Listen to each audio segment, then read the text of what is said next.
О кадровых изменениях. Сергей Мамонов освобожден от должности постоянного представителя Республики Коми при президенте Российской Федерации, сообщает пресс-служба главы.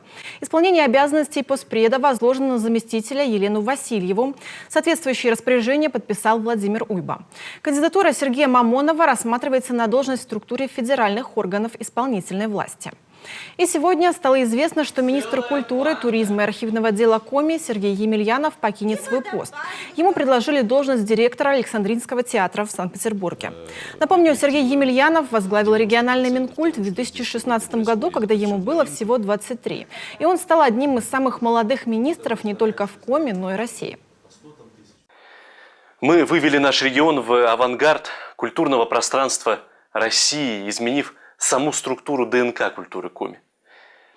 От создания модельных библиотек в заполярных поселках до запуска Северного культурного форума, от реновации сельских домов культуры до проведения международных гастрольных проектов государственных театрально-зрелищных учреждений республики. Последний день в должности министра – 25 апреля 2021 года. Пока же Сергей Емельянов официально в отпуске. Новое место работы – Александринский театр в Санкт-Петербурге, или, как его чаще называют, Александринка – это первый профессиональный государственный русский драматический театр и старейший национальный театр России.